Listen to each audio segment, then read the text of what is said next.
Hello, good morning दोस्तों। कैसे हैं आप सब अच्छे होंगे और अपनी प्रिपरेशन बहुत अच्छे से कर रहे होंगे। और मैं आशा करता हूं कि आप स्वस्थ भी होंगे और घर पे रह के अपनी पढ़ाई लिखाई और जो आपकी नेक्स्ट प्रिपरेशन है उसको बहुत अच्छे से कर रहे होंगे।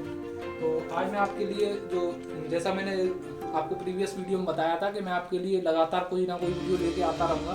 तो आज टेंथ का पार्ट 1 आपने देख लिया होगा। मैं आई होप दैट तो नेक्स्ट जो पार्ट है उसमें हम यूज ऑफ आर के बारे में पढ़ेंगे, क्योंकि हमने एच और एम का यूज समझ लिया है। तो आर का यूज कहाँ पे करते हैं देखते हैं। तो वन बाय वन चलेंगे और एक एक चीज़ों को देखते हुए आगे बढ़ते जाएंगे।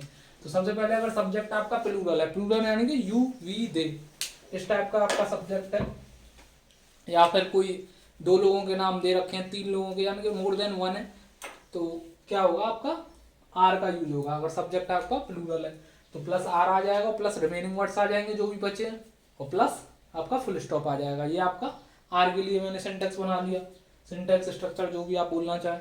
तो सबसे पहले ये सेंटेंस लिया है मैंने, तुम मेरे अच्छे सहपाठी हो। इसको मुझे इंग्लिश में ट्रांसलेट करना है, तो कैसे करोगे। सबसे पहले आपको सब्जेक्ट की अंग्रेजी लगानी है। सब्जेक्ट क्या है आपका यू, और you comes in the category of plural subject. तो यू के साथ क्या आ जाएगा आर। तो यू आर और बाकी रिमेनिंग वर्ड्स बचे मेरे अच्छे सहपाठी, तो माई गुड क्लासमेट के फ्रेंड, सहपाठी होता है क्लासमेट, तो यहाँ पे आ जाएगा classmate.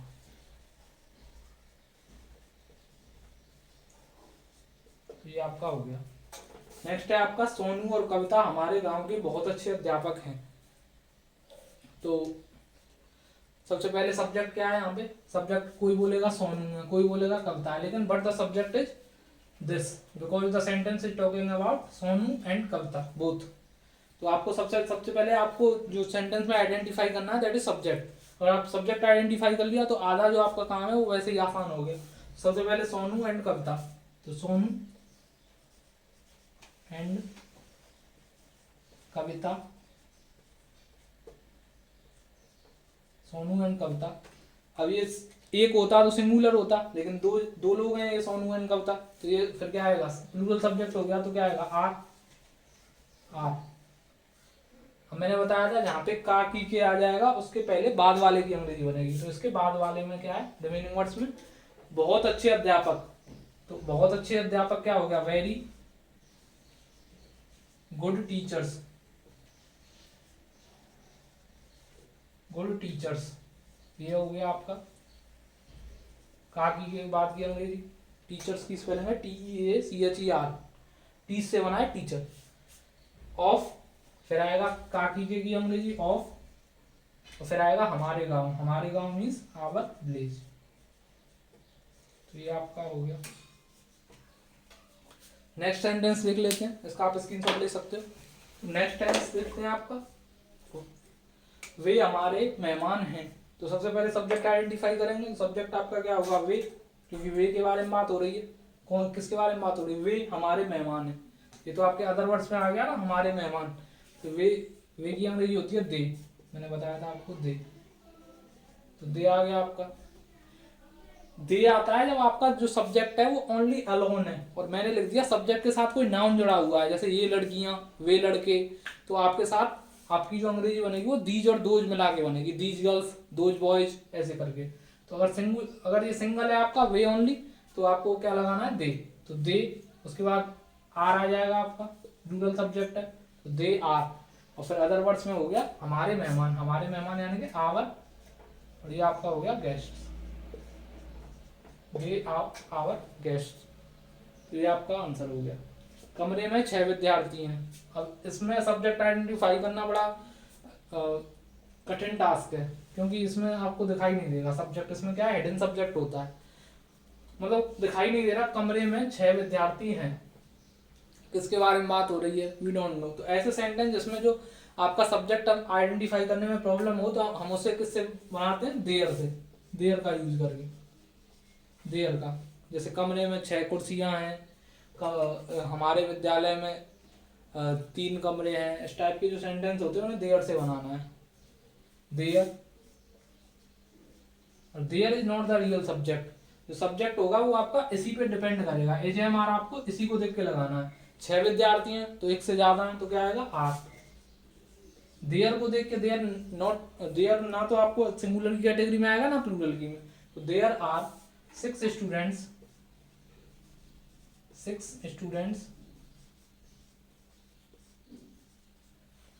In the room. Other words में यही बचा ना, तो इन द रूम, ये आपका हो गया। नेक्स्ट देख लेते हैं और कुछ मिक्स टेंस देख लेते हैं, मिक्स वाले भी देख लेते हैं कुछ जो तीनों से रिलेटेड है।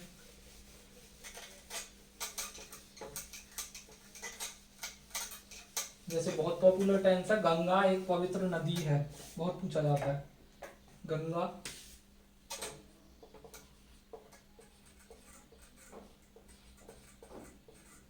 एक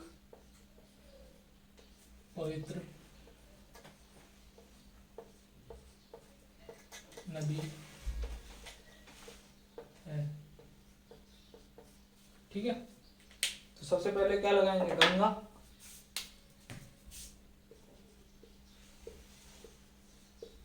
लेकिन जो गंगा है उसके पहले हमें क्या लगाना पड़ेगा, दा, बिकॉज नदियों के नाम है जो यूनिक चीजें हैं। जैसे गंगा है तो पूरे वर्ल्ड में एक ही है, यमुना है एक ही है, अर्थ है, पृथ्वी है, वर्ल्ड में एक ही है। तो उन जो यूनिक चीजें हैं उनके सामने, उनके नाम से पहले हमें क्या लगाना, दा। तो द गंगा। उसके बाद गंगा सब्जेक्ट हो गया, सिंगुलर सब्जेक्ट है तो क्या आ जाएगा, इज। ओके। उसके बाद अदर्स वर्ड्स क्या बचे, एक पवित्र नदी, तो इसको बना लेंगे इज अ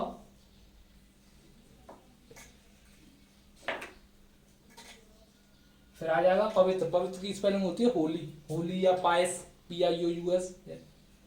यहाँ पे होली लिख देते हैं, HOLY, होली। और नदी हो गई आपकी रिवर,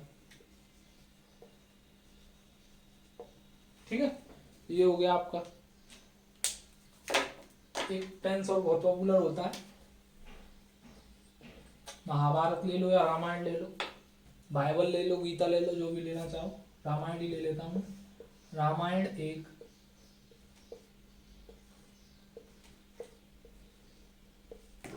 धार्मिक ग्रंथ है, धर्म से रिलेटेड है तो धार्मिक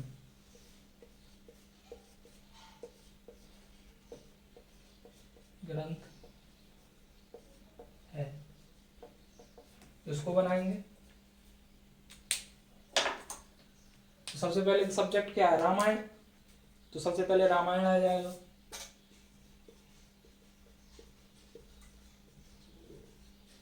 लेकिन रामायण भी क्या है, यूनिक थिंग है, और यूनिक चीज है कोई भी, तो उसके नाम के पहले क्या लगा देंगे, दा। तो दा लगा देंगे, द रामायण। सिंगुलर है तो एज लगा देंगे, एज। उसके बाद ए,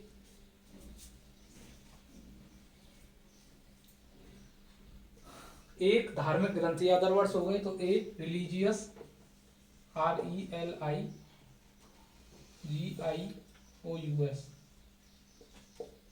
और ग्रंथ एपिक, EPIC। तो स्पेलिंग भी हमें सीखनी है यहाँ से। मेरा ऑब्जेक्टिव ओनली आपको ये टेंस बनाना सिखाना नहीं है, आप कुछ आपकी वोकैब भी स्ट्रांग हो, ठीक है। तो यहाँ से हमने दो वर्ड सीखे, रिलीजियस और एक एपिक। रिलीजियस हो गया धार्मिक, एपिक हो गया ग्रंथ। और हमें ये भी पता चला जो भी यूनिक चीज़ें होती हैं उनके पहले आर्टिकल जो है, जो कि डेफिनेट आर्टिकल है निश्चित करने के लिए चीज़ों को, तो उनको से पहले क्या लगाते हैं, दा। नेक्स्ट देख लेते हैं, ताजमहल आगरा में है, ताजमहल आगरा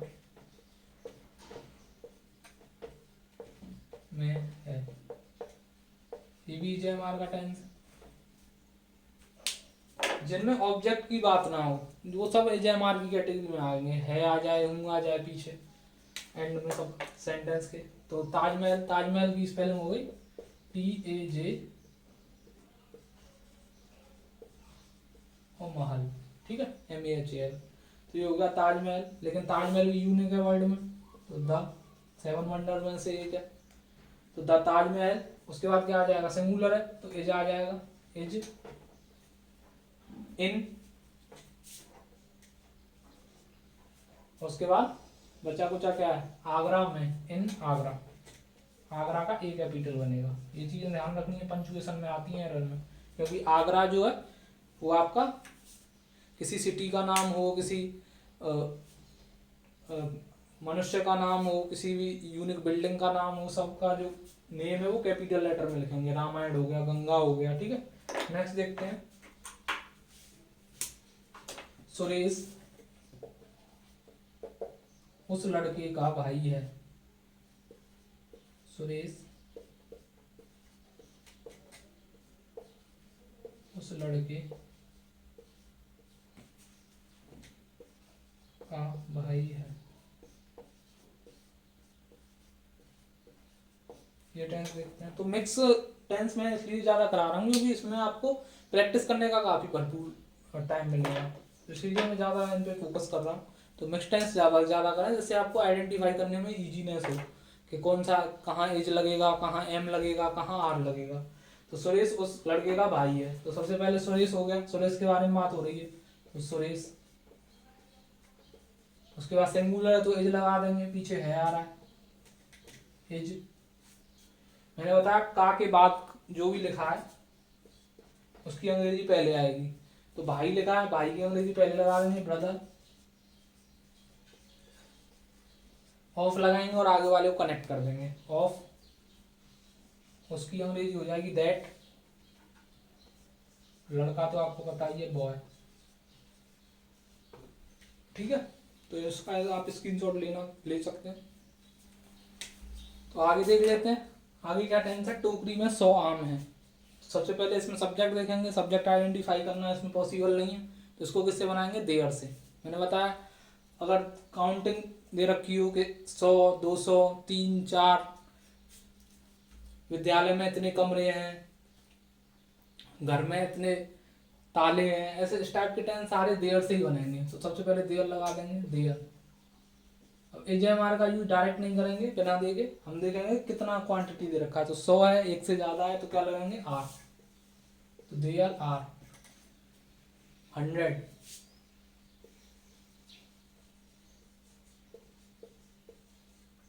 एक्चुअली 100 नहीं आएगा, 100 आएगा, 100 होता है ऑलरेडी, 100। और आम को क्या बोलेंगे, मैंगो। और मैंगो का प्लूरल क्या हो गया, mangoes. Mangoes in the basket, other words ये हो गए, इन द बास्केट। अंजलि और मीनाक्षी बुद्धिमान लड़कियां हैं, तो अंजलि आ जाएगा सबसे पहले। अंजलि और मीनाक्षी दोनों सब्जेक्ट हो जाएंगे क्योंकि दोनों के बारे में बात हो रही है, तो अंजलि एंड मीनाक्षी। और दोनों का जो फर्स्ट लेटर है वो कैपिटल होगा, मीनाक्षी। तो दोनों सब्जेक्ट हैं अंजलि और मीनाक्षी, तो प्लूरल हो गया सब्जेक्ट, तो क्या आ जाएगा, आर। और बुद्धिमान को क्या बोलते हैं, वाइज। वाइज। लड़कियां हो गई आपकी गर्ल्स, ये आपके अदर वर्ड्स हो गए, ठीक है। वे लड़के बहुत दयालु हैं, तो इसमें सब्जेक्ट क्या है, वे लड़के। वे सब्जेक्ट नहीं है यहाँ पे, वे लड़के, दोनों नाउन भी आएगा। ये पूरा सब्जेक्ट इन्हीं के बारे में बात हो रही है, कौन दयालु है, वे लड़के। तो वे लड़के ये अंग्रेजी आएगी। अब यहाँ पे दे नहीं लगा सकते हम क्योंकि नाउन जुड़ा हुआ है, तो यहाँ पे क्या आएगा, अगर ये होता तो दी जाता, लेकिन वे है तो दो जाएगा, तो दोज बॉयज। Those boys. फिर क्या आ जाएगा, प्लूरल हो गया, तो प्लूरल हो गया तो क्या आएगा, आर। वेरी, बहुत हो गया वेरी। दयालु हो गया काइंड, ठीक है। भगवान राम की पत्नी सीता है, तो सबसे पहले इसमें सब्जेक्ट आइडेंटिफाई करना बहुत क्रूशियल टास्क है। तो देखेंगे सबसे पहले किसकी बात हो रही है, भगवान राम की कि सीता की। सीता की बात हो रही है मेन। अब ये नहीं है कि सब्जेक्ट जो है वो ऑलवेज स्टार्टिंग में आएगा या मिडिल में आएगा, सब्जेक्ट एंड में भी आ सकता है, but you have to identify it, क्योंकि सीता के बारे में बात हो रही है। मेन फोकस किस में है, भगवान राम की पत्नी। दीज आर अदर वर्ड्स, लेकिन Sita is the main subject. तो सीता की स्पेलिंग सबसे पहले आ जाएगी सीता। इज, क्योंकि सिंगुलर है तो is the wife of Lord Rama. Wife पहले पत्नी की स्पेलिंग, उसके बाद ऑफ पहले बाद वाले की, काकी के बाद जो आएगा उसकी स्पेलिंग, तो ऑफ वाइफ आ जाएगा, पत्नी की स्पेलिंग ऑफ आ जाएगा, और लॉर्ड राम, लॉर्ड राम। ठीक है, यह राम का घोड़ा है, तो सबसे पहले सब्जेक्ट क्या हो गया, यह, दिस आ जाएगा, दिस। उसके बाद क्या आएगा, इज,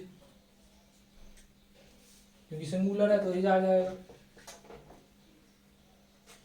अब इसमें कंफ्यूजन होती है कि राम्स हॉर्स लिखें कि हॉर्स ऑफ राम लिखें, तो आपको ऑलवेज याद रखना जो एपोस्ट्रोफी एस है वो ऑलवेज, अगर ये लिविंग थिंग है, लिविंग थिंग के एपोस्ट्रोफी साथ लगाना, एपोस्ट्रोफी एस लगाना बिल्कुल ट्रू होता है। लेकिन अगर नॉन लिविंग थिंग है, यहाँ पे राम की जगह होता कुछ और होता, यह है ताले की चाबी है, अगर ऐसा टेंस होता तो उसमें लगाते ऑफ। लेकिन यहाँ पे एपोस्ट्रोफी एस लगाना बिल्कुल राइट है, क्योंकि यहाँ पे जो राम है ये आपका सजीव वस्तु है, यानी कि लिविंग थिंग है।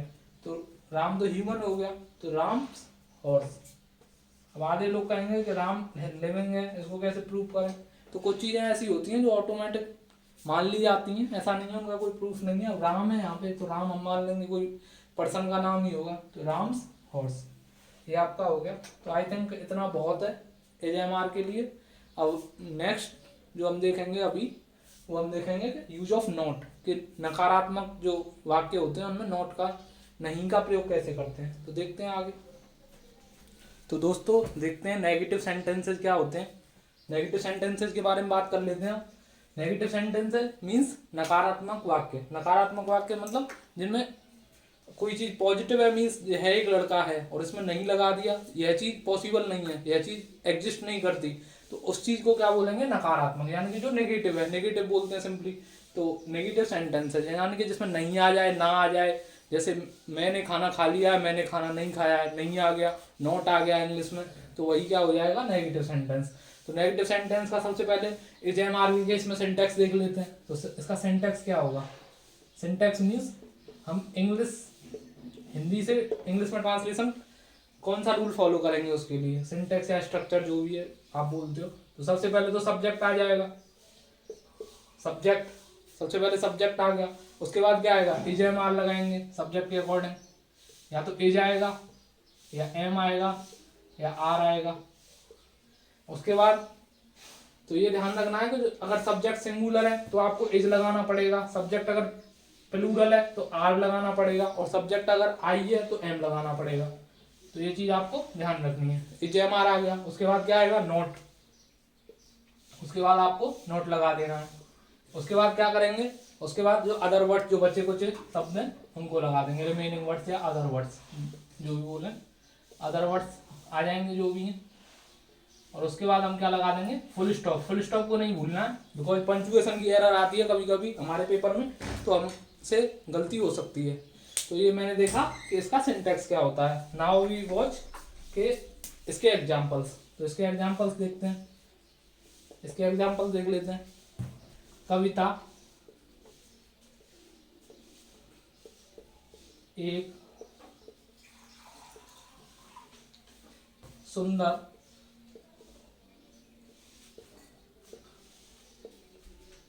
अभिनेत्री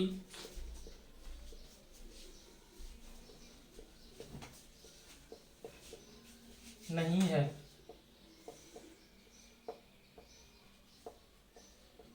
तो ये मैंने सेंटेंस देखा, कविता एक सुंदर अभिनेत्री नहीं है। तो इसकी मुझे इंग्लिश में ट्रांसलेशन करने के लिए अगर आगे आपके पेपर में तो कैसे करोगे, सबसे पहले लिखोगे सब्जेक्ट। सब्जेक्ट को you have to, first of all you have to identify subject. तो सब्जेक्ट क्या है, सब्जेक्ट, सब्जेक्ट क्या है, जिसके बारे में बात हो रही है। तो किसके बारे में बात हो रही है, कविता के बारे में। कविता एक सुंदर अभिनेत्री नहीं है, तो सबसे पहले कविता की स्पेलिंग लिख देंगे, कविता। अब कविता क्या है, सिंगुलर सब्जेक्ट है, प्लूरल सब्जेक्ट है, या फिर आई है। तो आई तो नहीं है यहाँ पे, मैं तो नहीं है सब्जेक्ट, यहाँ पे क्या है, सिंगुलर सब्जेक्ट है, क्योंकि एक ही की बात हो रही है कविता की ओनली। तो इज, इज आ जाएगा। उसके बाद क्या आएगा आपका, उसके बाद आपका नहीं की अंग्रेजी, क्योंकि एजेएमआर के बाद क्या लगाना है, नॉट, तो नॉट लगा देंगे। उसके बाद क्या आएगा, जो अदर वर्ड्स हैं, अदर वर्ड्स क्या हैं, ये वाले, एक सुंदर अभिनेत्री, ये क्या हो गए अदर वर्ड्स, तो नॉट अ।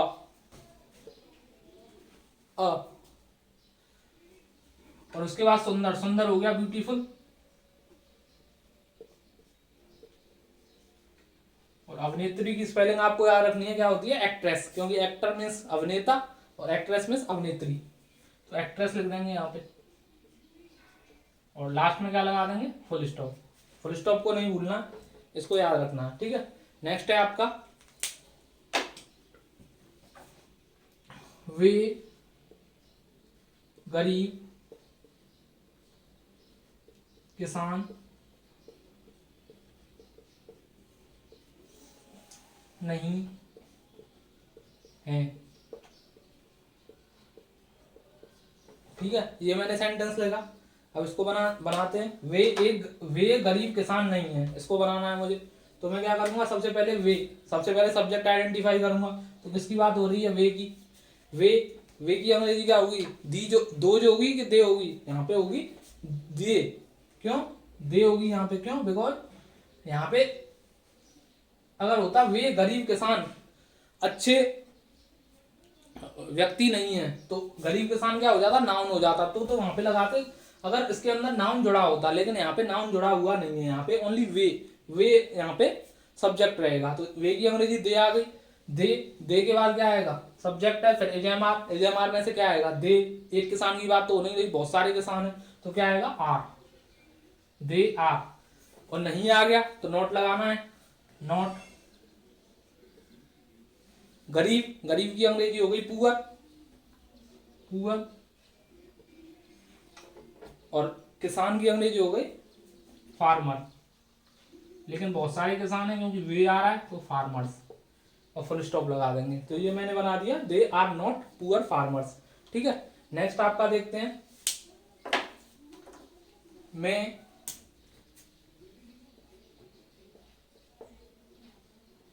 एक दयालु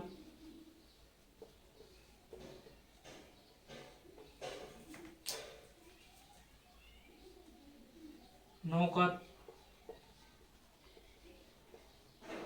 नहीं हूं, ठीक है। ये मेरा सेंटेंस है, तो इसको मुझे इंग्लिश में ट्रांसलेट करना है, तो कैसे करेंगे, सबसे पहले क्या आएगा, सब्जेक्ट कौन है यहाँ पे, मैं की बात हो रही है पूरे सेंटेंस में, मैं एक दयालु नौकर नहीं हूँ, तो मैं की बात हो रही है, तो सबसे पहले आ जाएगी मैं की अंग्रेजी, तो मैं की अंग्रेजी हो गई आई, ठीक है, आई लिख दिया। अब आई सब्जेक्ट है, तो क्या आएगा, एचएमआर में से एम आता है, आई के साथ ओनली क्या लेता है, एम, तो एम लगा देंगे, एम। फिर यहाँ पे नोट नहीं आ रहा है, तो नोट लगाएंगे, तो नहीं की अंग्रेजी क्या हो जाएगी, नोट, ठीक है। उसके बाद क्या आएगा, एक की अंग्रेजी ए दयालु होता है काइंड, और नौकर हो गया आपका सर्वेंट,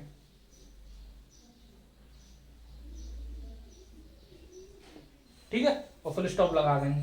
तो ये हमने कुछ सेंटेंस देखे, इसके माध्यम से आपको कुछ समझ में आया होगा कि हम हिंदी से कैसे इंग्लिश में ट्रांसलेशन करते हैं एजेएमआर की टेंस का। अगर नहीं आ जाए वाक्य में, तो और टेंस के थ्रू प्रैक्टिस करते हैं थोड़ी सी। तो और टेंस देखते हैं दोस्तों आगे। तो अगला सेंटेंस है,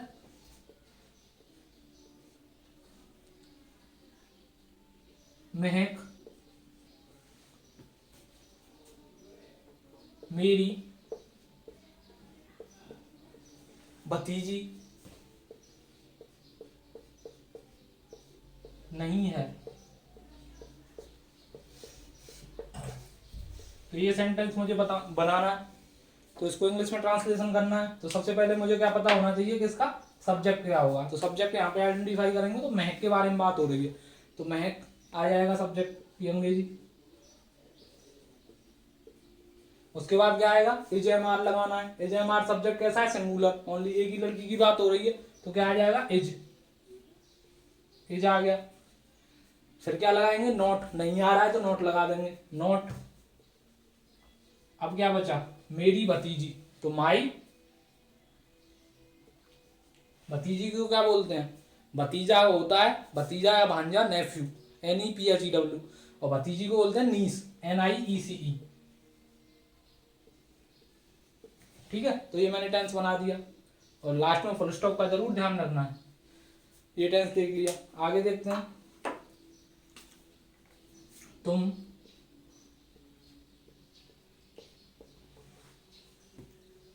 अनुज के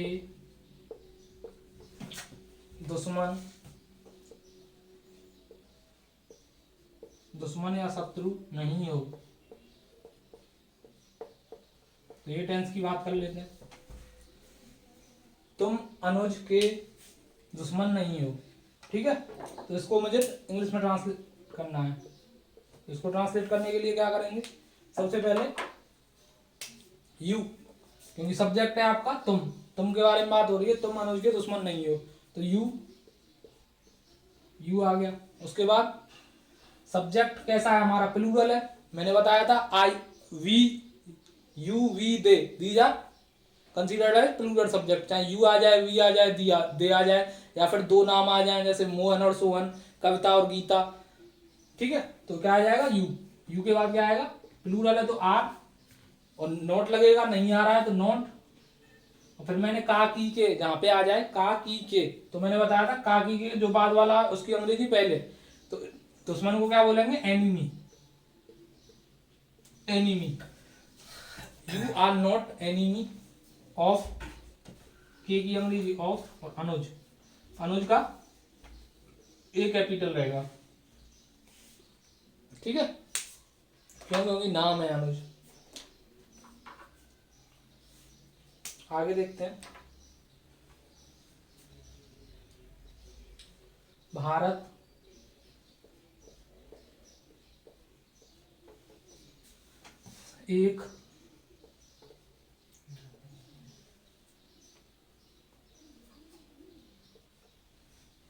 भारत एक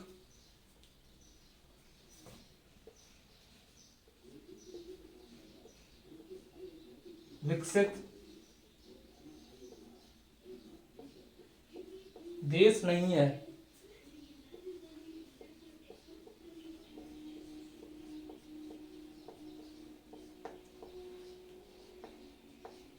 भारत एक विकसित देश नहीं है, ठीक है। इसको मुझे ट्रांसलेट करना है।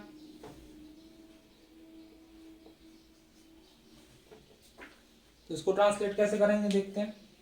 सबसे पहले यहाँ पे सब्जेक्ट को आइडेंटिफाई करेंगे। सब्जेक्ट किसके बारे में बात हो रही है? भारत के बारे में। भारत एक विकसित देश नहीं है, तो भारत की अंग्रेजी आ जाएगी इंडिया।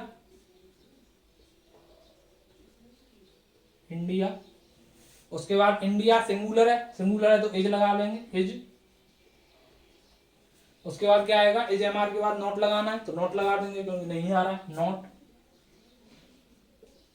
उसके बाद एक लिखा है, अदर वर्ड्स में क्या है? एक विकसित देश, तो आप एक की अंग्रेजी एक। उसके बाद विकसित को बोलते हैं डेवलप्ड।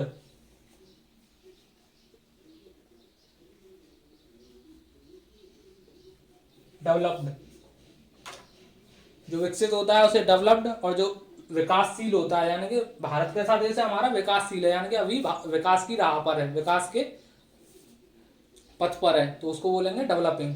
तो यहाँ पे डेवलप्ड की बात हो रही है। विकसित देश कौन से हैं? जापान है आपका, अमेरिका है, इस टाइप के। तो developed is not a developed country. राष्ट्र होता तो नेशन लगा देते यहाँ पे, लेकिन क्या आएगा? कंट्री, ठीक है। यहाँ पे लिख देंगे कंट्री।